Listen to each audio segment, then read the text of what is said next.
to talk shows, all are made possible because of viewer support for Revelation Foundation.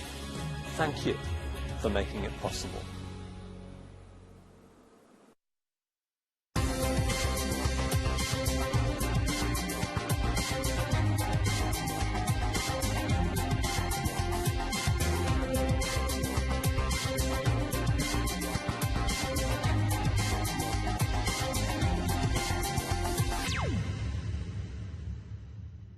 Hello and welcome to the European Report. Here we are again in the heart of the European Union, in the European Parliament.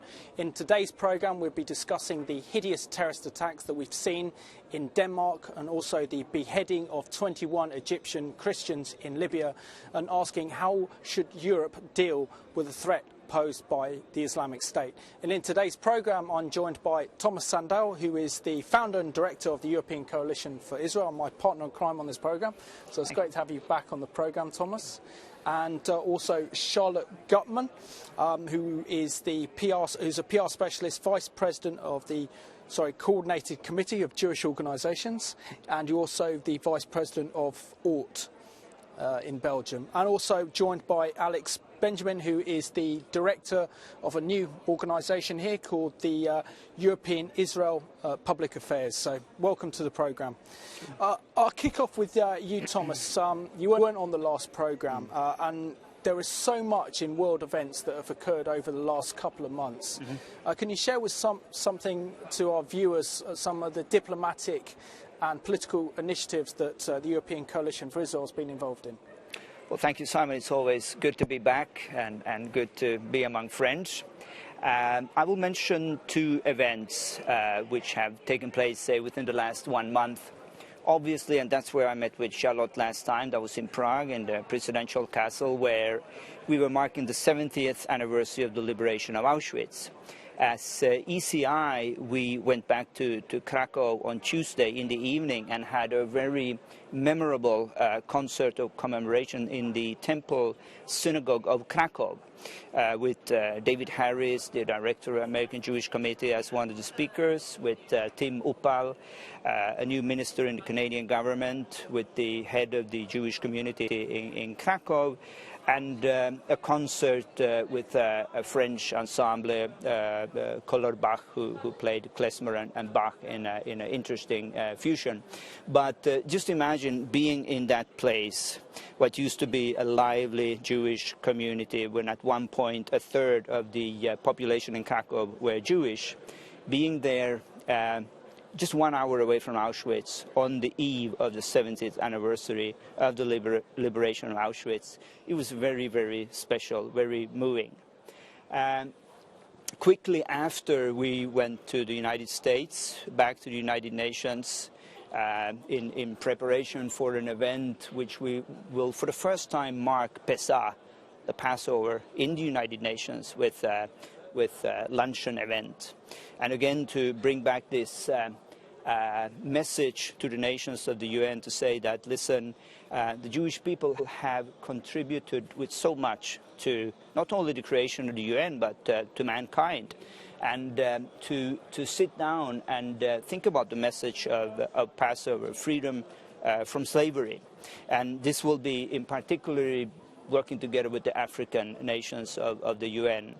So maybe I could add as well that I was in, of all places in the world, I was in Colorado and Texas to meet with Christian leaders who are realizing that this is a time to stand firm with our Jewish friends. And there was a new initiative which was launched in Colorado to reach out to the younger generations among Christian leaders to really get the Israel message.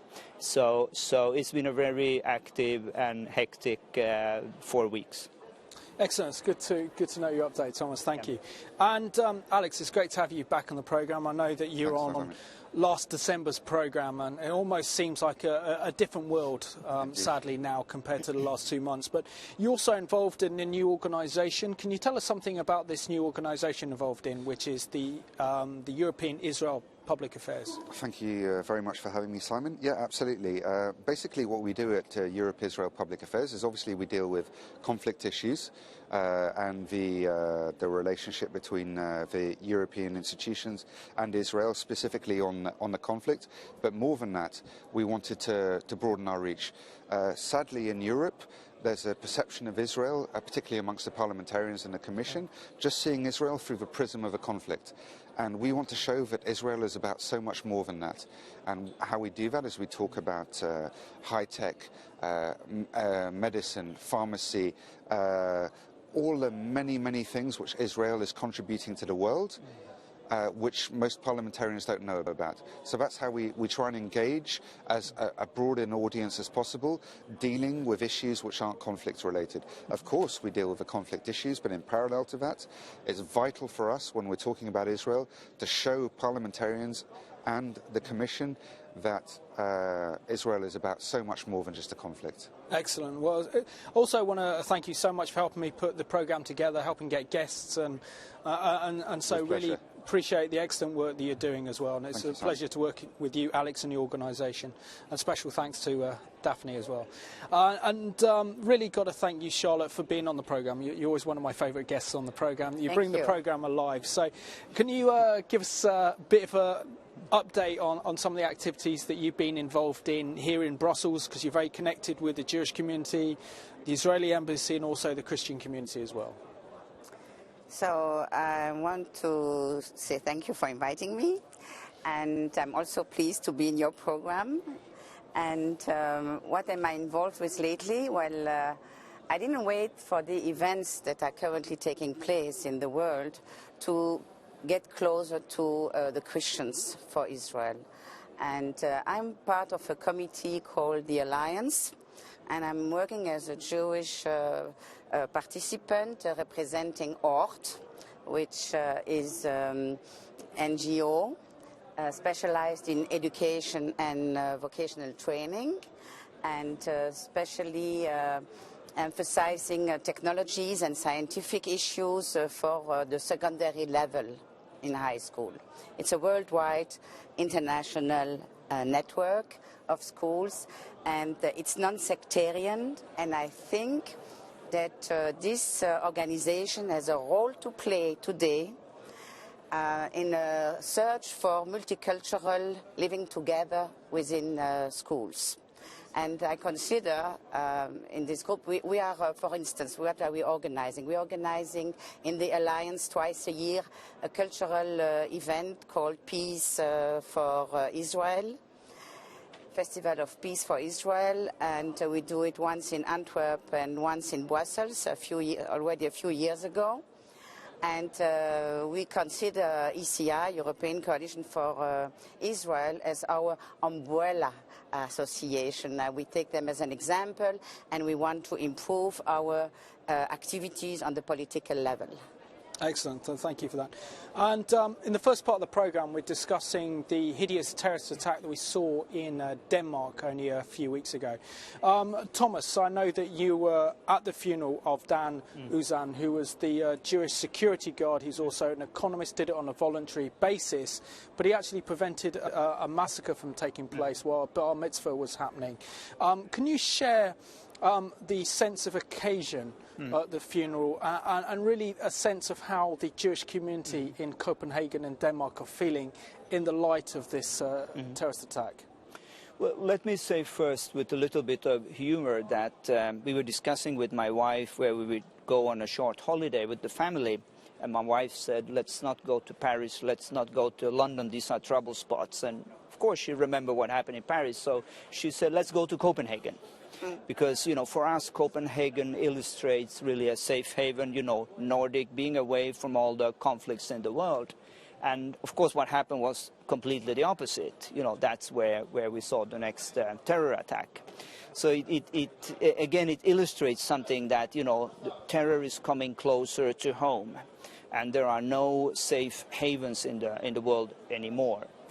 So the fact that I attended the funeral was something that happened by pure coincidence. I had not planned to be at the funeral, but it was a very moving, a very special moment, a privilege really to be there with the Jewish community, you know, in order to get in, of course, I don't think we've ever seen that type of security measures in Copenhagen, and because, you know, they didn't know what would be the reaction to even to the funeral, and you know, just to stand there, I didn't have to say anything. I didn't, you know, give any speeches, but just to stand in solidarity with the people who have suffered so much, and to get their sense of question, you know, is there a future for us in Denmark after this? Can we feel safe and secure?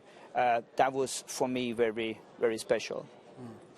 And Alex, I want to bring you on board on this one. I mean, it very much seems that the terror attack we saw in Copenhagen was very much of a copycat attack that we saw in Paris. You know, can you give us a little bit of an understanding how the Jewish community is feeling across Europe with these rise of terrorist attacks against the Jewish community and also the rise of anti-Semitism that we're seeing in Europe today? It's a very worrying time, there's no doubt about it. I would start by saying that even though it's a deeply worrying time, that the majority of people that I'm speaking to across Europe and in my local Jewish community here in Belgium, the call that Netanyahu and others have made, that come back to Israel, Europe is no longer a safe place for you, has been wholesalely rejected by a majority of the Jewish community that I'm talking to. They say it's unacceptable, that they feel that we have as much right to be in Europe as anyone else. Having said that, there's no doubt about it, Simon, that we're scared, that this is a community that feels that it's under siege. I mean, I can give you an example. Last Shabbat, I was at synagogue, and we ended up, instead of our usual security guard, which is sad that we even need a security guard in the first place, we had a security guard plus 2 armed police officers outside and army at the top of the street. Yeah. Okay, so this is the situation that we're in, and what really struck me is after I finished synagogue, I came home. And I was walking down with my wife towards a market, and I walked past the mosque, and I saw the mosque, and I saw kids running out of a mosque, happy, smiling, families talking out on the street, and I said to myself, something is fundamentally wrong. And to use a Hamlet analogy, there's something rotten in the state of Denmark when we're in a situation where Jews can't feel free to practice their religion or feel that we're afraid to do so. And that's the situation that the majority feel at the moment. We're hoping that it's going to pass. We're hoping that this is just a blip. But at the same time, our history tells us that things might get worse before they get better. I hope I'm wrong. And Charlotte, maybe you feel the same way. What's the sense of feeling here in Brussels with the Jewish community, with the attack we saw in Paris and now the attack in Copenhagen, and thankfully there was a foiled attack here in Brussels last month as well. How is the Jewish community feeling in Brussels and in Belgium? And what is the future, do you think, of European Jewry? We are very concerned, to say the least. I think we are not only concerned, we are worried for the future. And I can even add that many people are afraid. Afraid to even go to the synagogue on Shabbat, afraid to participate in an activity in a community center. So we're afraid to go out and to mark our Jewish identity. So to tell the story of the Israeli journalist who walked around in Paris with the kippah. He was doing this experience a few days ago. And he came up with the conclusion that it's a dangerous thing to go around with a Jewish identification in the streets of Paris. He was insulted, he was spitted at, and so on. So we cannot show that we are Jewish anymore. You cannot. People have taken away the signs, the Magen David, around the neck, and signs are being avoided. Not to attract attention. So this is the situation today. Now, if you look at the website antisemitism.be, which is a website that is following the anti-Semitic acts and the report on those, there is a rise of anti-Semitic activities in words, in acts, in aggressions, when very related to the political situation in the Middle East. So you really see it in the statistics, and when things are getting worse in Israel, in the Israeli-Palestinian conflict, then there is a rise of anti-Semitic aggressions in Belgium, and I think it's also the case on the European level. Yeah. Now, I would like to read the sentence that was given in the report by European Strategic Intelligence and Security Center, ESISC, that you probably know. And they're saying that Denmark-Copenhagen shootings prove efficiency of individual jihad, propaganda campaigns launched by ISIS, Islamic State, and Al-Qaeda. Voilà. So this is a reality, a political reality, the background, and we know that anything can happen anywhere. We don't know when, we don't know how, we don't know where. But we are conscious that the danger is there. There is a threat, obviously. And Thomas, ever since we launched this programme, I think back in May of 2012, we've constantly warned about the growing danger of anti-Semitism, and now, sadly, it looks like it's a reality. And in light of this, certainly as Alex mentioned, that the Israeli Prime Minister Benjamin Netanyahu has ruffled a few feathers in Holland, particularly with the French President Hollande in calling for the Jewish people of Europe to come home. Do you agree with his comments? Well, again, I think it's important to make a distinction. You know, I'm outside of that family. I'm a friend of the family, but I think these are internal issues. The Jewish community worldwide will have to debate. Obviously, what I could say, I agree, 100% with Alex what you said. Jews in Europe should never feel that they are not welcome and safe and secure in Europe. I think that should be crystal clear to anyone. What conclusions a Jewish person would draw in Europe is, of course, always an individual choice. But I think we have to be very clear in this house, throughout Europe, to say to our Jewish friends, Europe would not be the same without you. And I think, and this time we can commend our leaders in the Commission who said it very clearly, Mogherini, Franz Timmermans and others, to say that, the day that Jews no longer feel safe and secure in Europe is a day when Europe has lost some of its values and principles. What I would say, you mentioned, we always speak about the rise of anti-Semitism. I think, and I put this on Facebook today, having returned to Brussels after a few weeks, actually 1.5 months away, that for the first time in the history of this parliament, you have armed military personnel outside the entrance of the European Parliament. For me, this is a marker. It's a marker of what Europe looks like post-Paris, post-Copenhagen. And we can have our own thoughts about if this is something which will pass away and say next time I return it will be back to normal. But I have a feeling that this might be the new reality of Europe that we have to cope with for some time to come, sadly.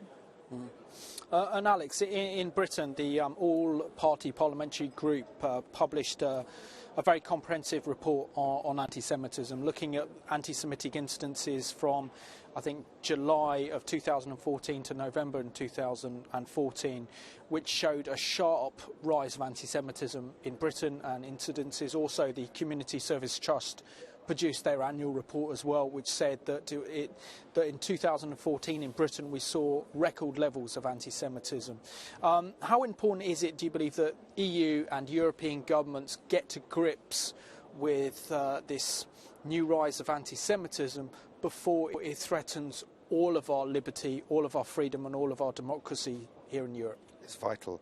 And one of the things that I'm doing at the moment is I'm working with one of the previous guests, actually, Arnie Gericke, who is working for us at the moment, doing a parliamentary question along with a group that I'm working with in Israel. And one of the things that we want to see, which is vitally important at the moment, is a European Commission or European Parliament envoy dealing specifically with the issue of anti-Semitism and going around Europe, finding out what the prevailing attitude is, and, if needs be, calling a spade and saying, here is the root, the nucleus of a problem when it comes to anti-Semitism. Yeah. Because I see anti-Semitism and the rise of fundamental Islam and the changing demographics in Europe as inextricably linked. It's a bit, if I can use a rather crude analogy, it's a bit like having a hornet's nest at the end of your garden, okay? And in a sense, the troops outside the parliament are indicative of this. There's this fear of going down to the end of a garden and tackling what is there. And we know what's there, and it's a scary thing. It's what threatens us. It's what's scaring a majority of people in Europe. So either we tackle it and we deal with it and we call it what it is, or we're missing a trick. I think it's very, very important to actually spell out what the real causes of anti-Semitism are in Europe. I don't believe there's a sudden rise, that all of a sudden there's a peak, it's like a pressure cooker, that it's suddenly boiled over. I believe that we're dealing with a situation of a changing demographic in Europe, and I think part of that changing demographic and part of a rise in sort of more radical Islam is feeding an anti-Semitic narrative. Yeah. And Alex, if our European governments, and certainly here the European Parliament, the European Commission, don't get to grips with this, what do you fear will happen to European society? Well, what I fear most is if I don't get to grips with it, we're going to be dealing with a lot more, to put it bluntly, we're going to be dealing with a lot more Jewish funerals. They have to deal with this issue. They have to tackle it head on. What they can do to deal with it is initiate a dialogue and start talking about what the issues are. Why? All of a sudden, why, because of these attacks, why are we seeing a rise in anti-Semitism? It can't just be because of Israeli actions. It can't just be because it's a facile argument to say, oh, well, it's because of Operation Protective Edge, it's because of what Israel's doing. That there's something more fundamental behind it. And it's not a very pleasant thing to do, but sometimes you need to lift up the carpet and look at the horrible things underneath it. I agree with you. And Charlotte, I mean, your expertise is in PR, media. How much do you blame the European media for the rise of anti-Semitism? And is there a knock-on effect from European media coverage of the Israeli-Palestinian conflict to the escalation and rise of anti-Semitism and also the terrorism we're seeing against Jewish and Israeli targets in Europe? Absolutely. It is terribly linked. There is no other explanation to what's going on today. And I think the program of the jihadists is very clear. They don't like Jews, they don't like Israel. Israelis are Jews, although 20% of the citizenship are Muslims, but this is forgotten in the public opinion worldwide, generally, because people don't know exactly what is Israel all about. And there are so many aspects and positive aspects that we need to promote and still, because there is a lot of ignorance about Israel. I believe that the media have a lot of responsibility, have a great responsibility. We are at the Belgian CRIF, CCOJB, about to issue a report on this subject, on this matter. It's an analytic report that was written by a professor in history in the ULB, Free University in Brussels, on behalf of the CCOJB, a request from us. It's analyzing only the Gaza war that happened last summer, 2014, the way a newspaper and the National Radio TV tackled the information about this war. It was a war. We cannot talk about the conflict. It was a war. And so this is going to be issued, and I think it's a great tool that we are going to use extensively. And I invite you to look into this report because it will be mentioned on the website of ccogb.be very soon. And this will be a terrible and fantastic asset for us to explain to the media and to get to the consciousness of the responsibility they have in this conflict. And you know, it's the way they present it for years. I mean, I'm fighting this information for 20 years now. For 20 years, they are showing the fighters in the Middle East like in a very Manichaean way. So you have the bad guys on one side and you have the good guys on the other side. It's not as simple as that. Of course. You cannot reduce it and summarize it like that. It's much more complicated, and it has much more nuances, which the media sometimes forget. And so we are in a very, very dramatic situation today because we let it go. We let it go for 20 years. And as you mentioned the reasons of anti-Semitism. Yesterday evening, I don't know if you are aware of, but yesterday evening there was a big scandal in Paris. There was a yearly dinner by the CRIF. Yeah. And the Muslim Association boycotted the dinner. They didn't attend. Why? Because the president of the CRIF simply said, Sorry, can you explain who CRIF are to our viewers? CRIF is the community, the Jewish community of France. Excellent. The association representing the Jewish community in France. And they have a yearly event that is attended by 1,500 VIPs, all the political... Sarkozy was there. Yes, all the politicians are there. It's a very have-to-be place for the people who are opinion leaders in France. And so why did the Muslim Association boycott this dinner yesterday evening? And they attended this dinner for years. Simply because Mr. Kuckerman said, he said, the terrorist attacks are made by young Muslims. And they were offended. Although it's a fact in the statistics, maybe not all the Muslims are involved, and obviously this was not meant by Mr. Kuckerman, but they took it as an excuse to react. And I find it strange. I find it very strange. And I want to mention a sentence by Professor Alan Dershowitz, who was in Prague in one of the panels. And he said, this is the sentence that I remember from this whole forum organized by the Jewish European Congress. What is the limit of intolerance? Or rather, what is the limit of tolerance? Should tolerance accept intolerance? And this is the question, I think, that we have to debate.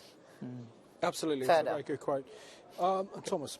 Yeah, I'd like to come in. I mean, the two issues which are very, very interesting, of course, as both of you have mentioned, can we call a spade a spade? And we know this was very difficult in the White House. You know, everyone are looking around to see what is happening on the streets of Paris, of Copenhagen, of Brussels. They see what is happening in the Middle East. This is not football hooliganism. This is not extremism. It's something very specific.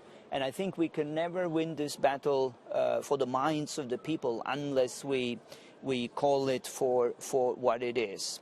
But let me also get back to media, because just a few days ago there was upheaval in Sweden. You know, the Israeli ambassador to Stockholm, whom I know, was interviewed about the situation in Copenhagen, and the question that he was asked was this. It was an insinuation saying, well, isn't it so, after all, that Israel and the Jewish people can be blamed for what is happening? And it illustrates the point where media is not explaining the situation, media is not clarifying, media is not a voice of moderation. Media, to a large extent, is enabling what is happening. on the streets of Europe. And the good, conclusion of this incident, of course, was that people reacted. They started calling and said, well, did we really hear this question correctly? How can you even imply that the Jewish people would be somehow responsible for someone killing a Jewish guard in Copenhagen? It's outrageous. But it was said by a very seasoned journalist. It only proves the point that I always try to make on this program, is to say that we can make a difference. Whoever you are watching this program, you can pick up your phone, call your radio and say, well, listen, this is what I heard. I think it's unacceptable and I won't tolerate it. Because they had to come out and apologize. The head of Swedish radio would have to make a public apology, and the journalist came out and said, I'm very sorry, I realize only now that this was, a very, stupid question. But the point still is that she didn't say it spontaneously. This, of course, had been screened by her colleagues, by her bosses at the Swedish radio. But it's up to us to react, because we will decide where do you put the bar. What can we accept, what can we not accept? And unless we will speak up, the bar will be lower and lower and lower when it comes to anti-Semitic slur in public media. Simon, may I sure, come in on that? Absolutely. Sure. We had an example in the UK as well. It wasn't just obviously in Sweden with Tim Wilcox. Immediately, the BBC presenter, immediately after the aftermath of Charlie Hebdo and Hyper Caché, he came out. He did this interview. I'm sure most of your viewers are aware of it, where he said. He was interviewing a Jewish couple and talking about how what their experience was, how they felt threatened and everything. And he said, yeah, well, obviously, it's not just you. Palestinians feel threatened as well. So drawing this kind of sort of moral equivalence, what is worrying? It's all about the language and it's about the narrative. Yeah. And I can think of a BBC as well, when last year, you may remember the tragic case of the 3 Jewish teenagers that were taken off and killed. Murdered is what most people would say. They were murdered. The BBC reported that they were killed, not by terrorists, but by militants. This is the kind of language that we're dealing with. That's quite strong for the BBC. It's usually Gutman. But this is the kind of language that we're dealing with. Just to reinforce my point, and I think Thomas is with me on this, the idea of calling a spade a spade.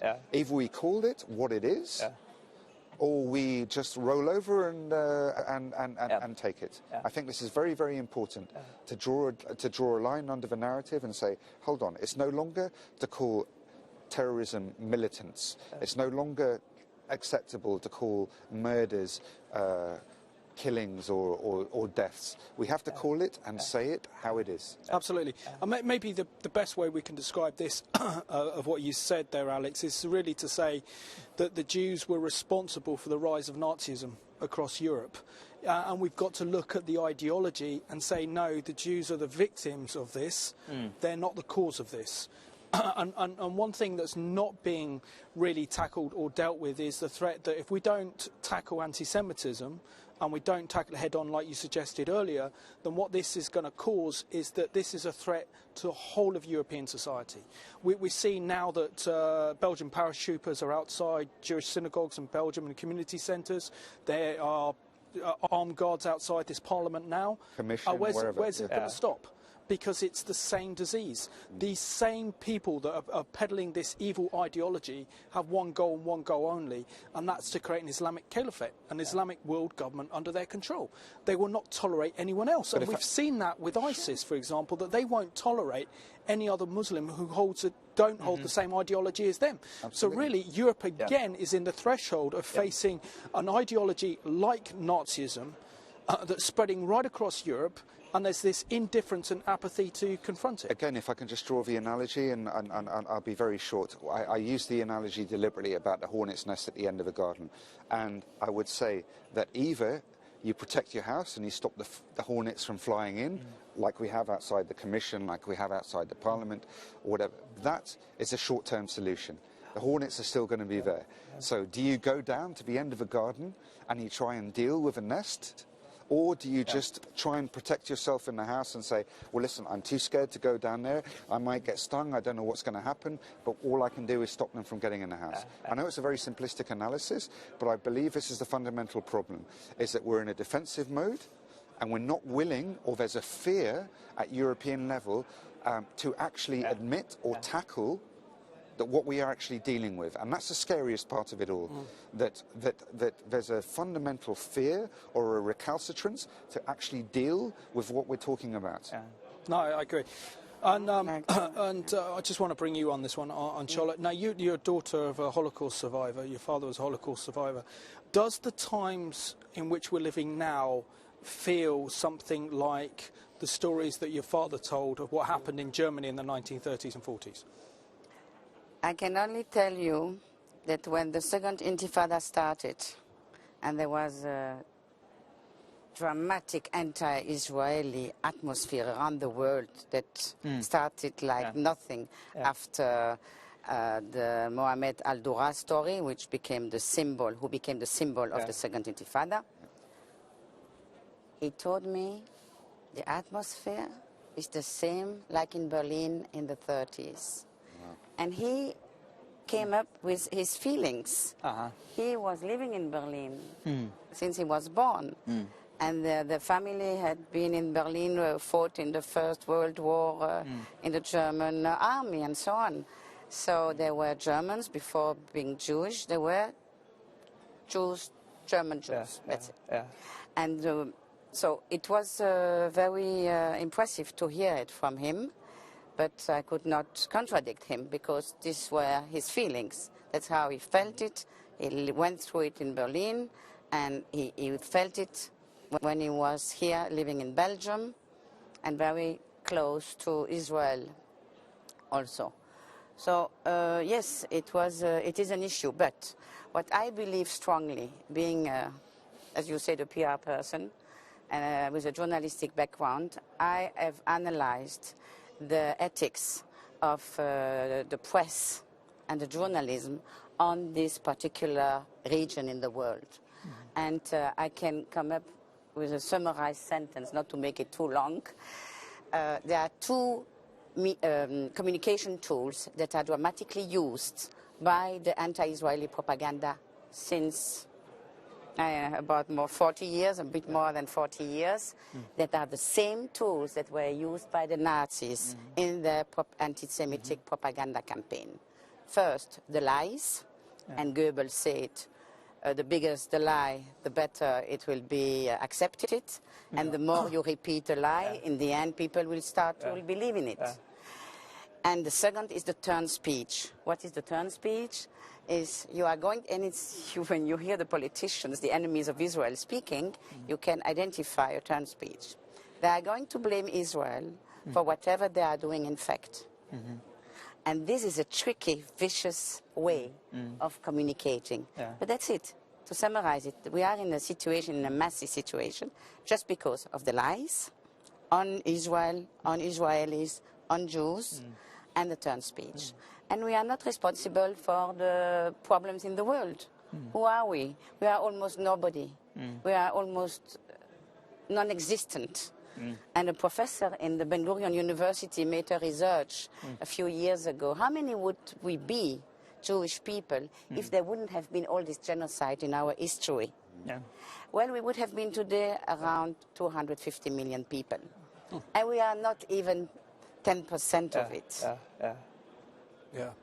And I want to bring you on board on Thomas. How much of the trouble that we're seeing in the Middle East, particularly the incitement to hatred we're seeing not only in Palestinian media and education but right across the Arab world, is being exported to Europe, that is radicalising these young, impressionable European Muslims to go and join a hideous terrorist organisation like ISIS, the Islamic State, and carry out some of the most horrendous atrocities, the likes we haven't really seen since the Nazis, and now they're coming back to Europe and posing a direct threat. I mean, I can give you a recent report that I read last month that stated that in Belgium alone it takes 25 police officers to monitor one terror suspect who's come back from being part of ISIS in Iraq and Syria. So surely our security forces need to do more, but also isn't there a need to wake the European public up regarding its apathy and complacency regarding the true nature of the threat that we face from the Islamic State here in Europe? Yeah, of course, we have to differentiate. The European Union is not financing the Islamic State, but they are financing something else. They're financing the Palestinian Authority. And what we know, and we've discussed it many times on this program, there have been conferences in this parliament about what is happening in that community. And that's where the incitement is very strong. That's when the incitement is incorporated in the charter, not only of Hamas, but also of Fatah.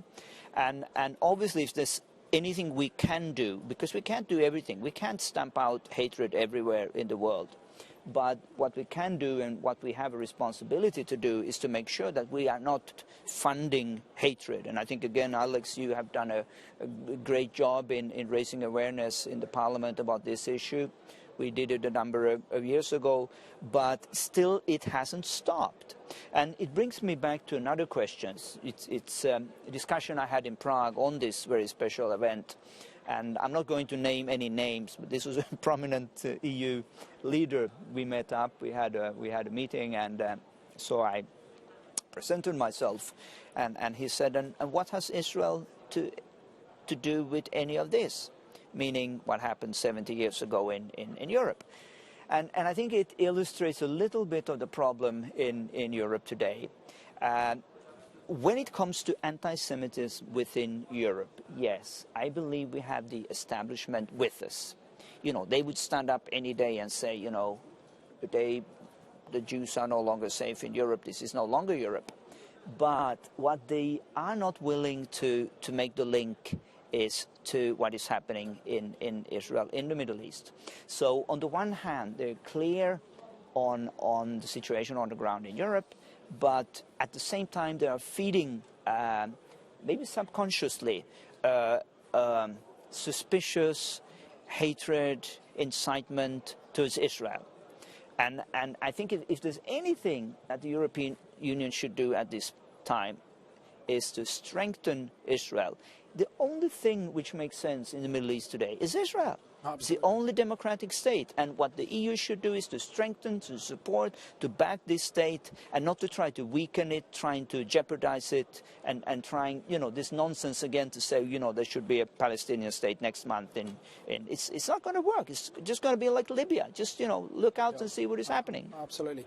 And Alex, the final question on this issue we'll be covering. Yesterday, the Daily Telegraph reported that the Somali-based terrorist organisation Al-Shabaab was responsible for the West Keys terrorist attack in the mall in Kenya, has issued a chilling video message in which they called for terror attacks on London's Oxford Street, the Westfield shopping centre, and also they said that they have called on their followers to hasten to heaven by attacking some of the busiest shopping areas in the UK, also with shopping venues in America and Canada, and also Jewish-owned centres.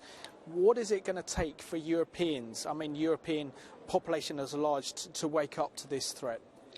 It's a very, very good question. I don't know if they're asleep, as opposed to rather not wanting to actually deal with it. It's like the elephant in the room. That's the issue. Is that it's not that they haven't woken up. They know exactly what the threat is, but they just don't know how to deal with it. Because at the end of the day, the fundamental European values of liberalism, of tolerance and everything are completely incompatible with the threat that they're dealing with. So how do you deal with an existential threat when you don't even know where the tools that you're trying to deal with that threat, or dialogue, peaceful negotiation, whatever. These are groups which have no interest in that. They have no interest in us sitting down and having a dialogue. As far as they're concerned, the easiest solution is to drag you kicking and screaming behind this set and shoot you in the head or worse. So how do you deal with that? And I think this is the fundamental problem that Europe finds itself in at the moment. They just physically do not know, physically, mentally, politically, how to deal with this threat. And the final issue of today's programme, we'll be discussing the brutal and horrific murder and beheadings of 21 Egyptian Christians at the hands of Islamic forces associated with the Islamic State in Libya. And really, I just want to ask, Charlotte, what is your response to those images that we saw on our TV screens last week of 21 Egyptian Coptics standing in, wearing those orange jumpsuits and being beheaded by Islamic forces associated with the Islamic State in Libya? I cannot look at these images. I switch off. Because it's so barbarian, it is so unacceptable that I cannot watch it. Like, what is this period? Where are we living in today? I mean, we are in a so-called civilized world. So this takes us back to the Middle Ages and even worse. I don't see how we can deal with it today. And I think that the governments are aware that they have to kill to the last jihadists in this world, to the last IS and so on. I mean, it was clearly said in the forum in Prague that the only way to eradicate the terrorism is to eradicate the Islamic State. I mean, I didn't say it. These were the leaders, political leaders of Europe who claimed it. So they are doing it. They are busy with this strategy. And I hope it will be successful somehow, because you cannot live being afraid all the time. Absolutely. And Thomas, sadly, Europe has largely ignored the plight of the suffering and persecuted church in the Middle East today, and particularly in light of these horrific beheadings that we saw last week at the hands of Islamic forces associated with Islamic State in Libya. Is now not the time for Christians to wake up out of their apathy and realise that the Christian community is under serious threat in the Middle East? And what policies can Europe do in order to protect these ancient Christian communities that predate Islam? It's interesting again that we, the first part of the program we were speaking about persecution of Jewish people. The second part is persecution, what is happening of Christians in the Middle East.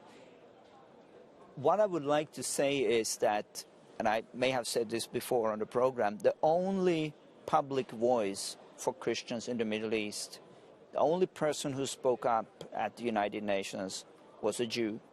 It was, and I'm proud to call him my friend, Ambassador Ramproso, Ambassador of Israel, the only person to stand up in the Security Council and address this issue. Look what is happening in the Middle East. We cannot tolerate this. Christians are being slaughtered.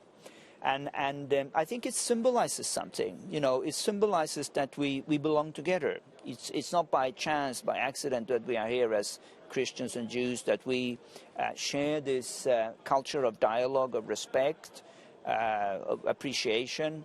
And I'm so proud of my Jewish friends that they were the ones to raise this. If I go even further back, and Charlotte may remember this, I think the first serious journalist to raise this issue globally was A.M. Rosenthal, the long-standing columnist of New York Times, who already some 20 years ago, he started to speak about the plight, write about the plight of Christians in the world.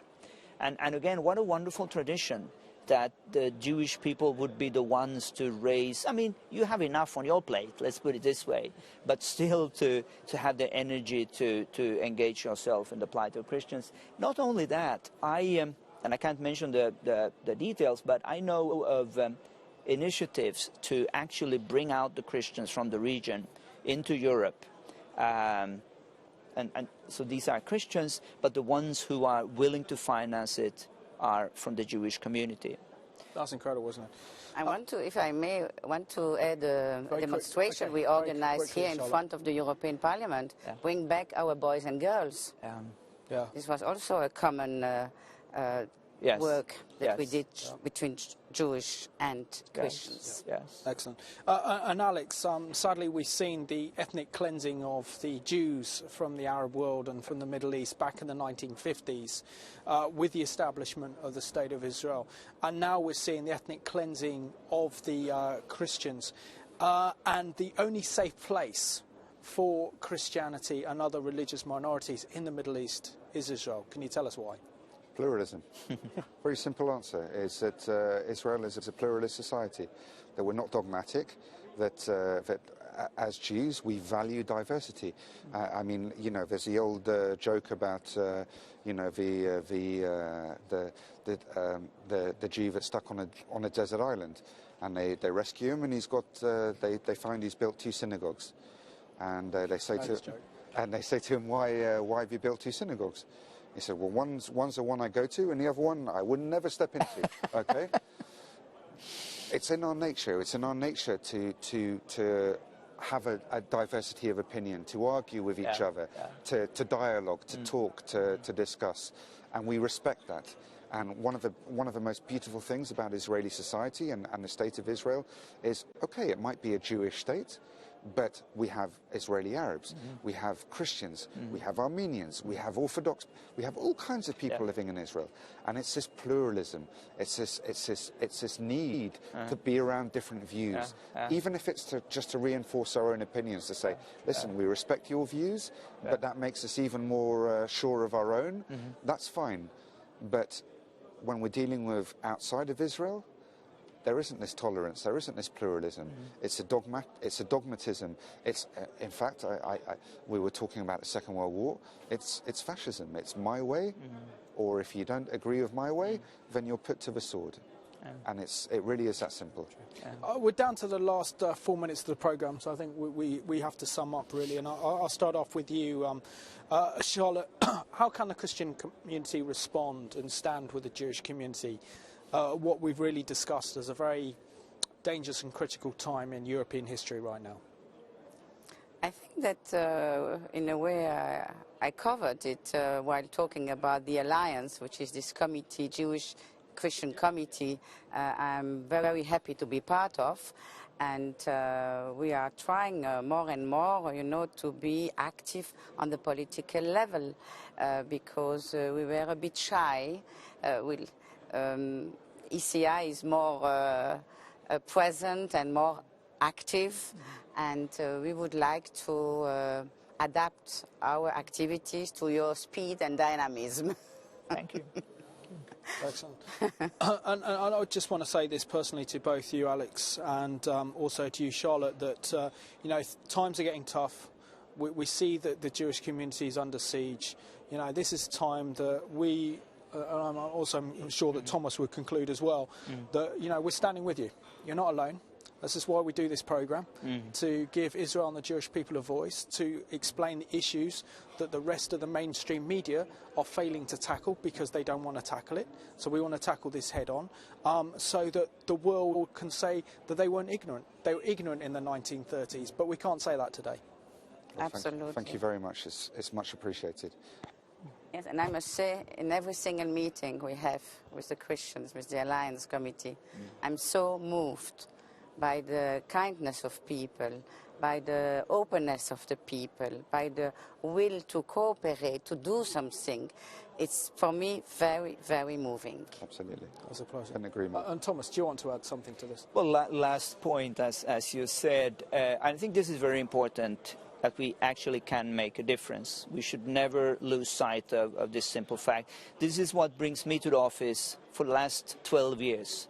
I would not continue to do the work that I'm doing if I didn't have a sense that I can make a difference, you know, you can make a difference. Together we can actually achieve something. And maybe even last point, it was so moving in the synagogue in Krakow when David Harris spoke, and he said, you know, I hate this word tolerance.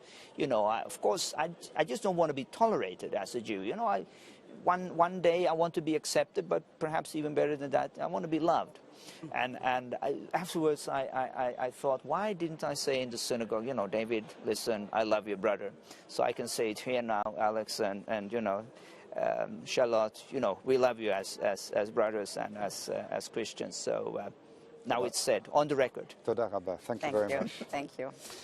I just want to thank you so much for joining us on this Middle East report, and hopefully we'll produce a programme one day that's actually positive and upbeat. But at the moment, I think this programme sends out a warning and a wake-up call, particularly to our viewers and others watching, of the critical situation that we're facing here today in Europe. And I just want to thank you for watching today's European report. As we've discussed today, in the light of recent terrorist attacks against the Jewish communities, both in Paris and also now in Denmark, that we don't know what city's next, but one thing we do know is that we have to be resolute in the face of evil, and that we need to stand up against the evil that is anti-Semitism and confront it where we see it. Apathy and indifference is no longer an option in these times. So thank you for watching today's European report.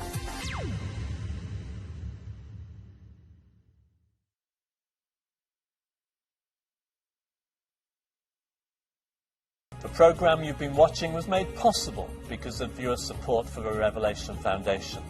Programmes take time, effort and money. If you'd like to make similar programmes possible, then please send your gift to the Revelation Foundation. The details are on the screen.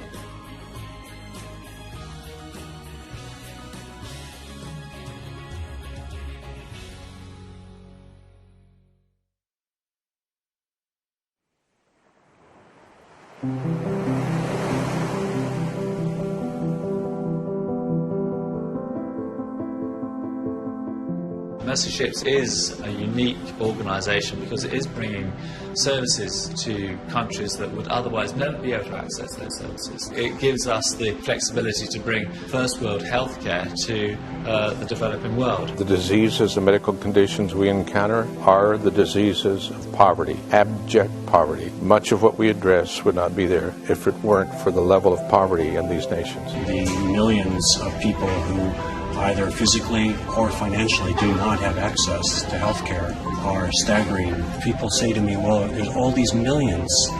How do you think you can change that? We can change the individuals one life at a time.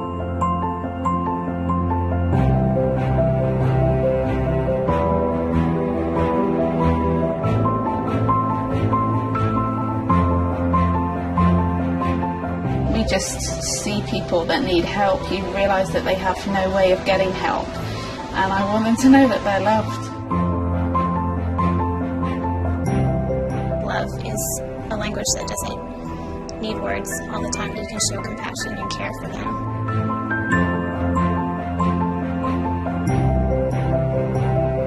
We are volunteers, and I think that's part of what makes it beautiful. The people come to here with just a heart to serve and a heart to make a difference, and so that makes it a great environment. See a bit more?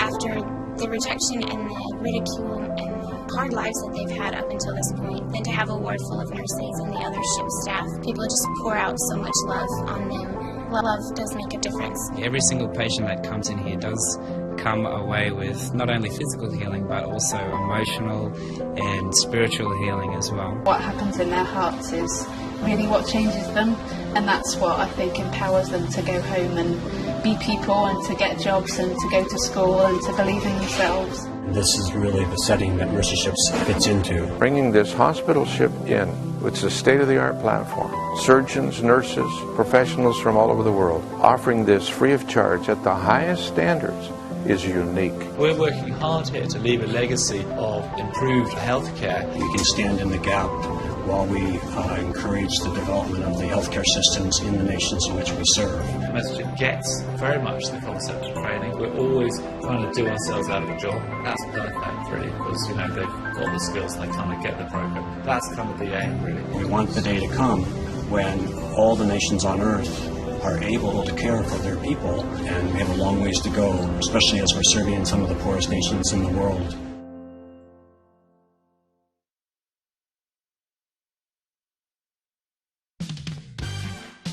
Hello, I'm Bishop T.D. Jakes, the senior pastor of the Potter's House in Dallas, Texas, in the USA, and you are watching Revelation TV, the church without walls. Keep your eyes on the screen. I declare unto you, the best is yet to come. Revelation.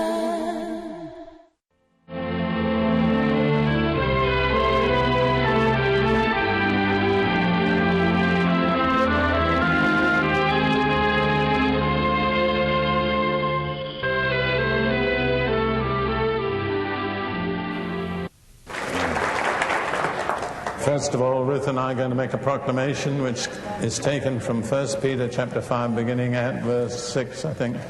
5, 6, something like that. It's more lengthy than with the ones we've been making, and its theme is humbling ourselves. Are you there? God resists the proud, but gives grace to the humble. Therefore we humble ourselves under the mighty hand of God, that he may exalt us in due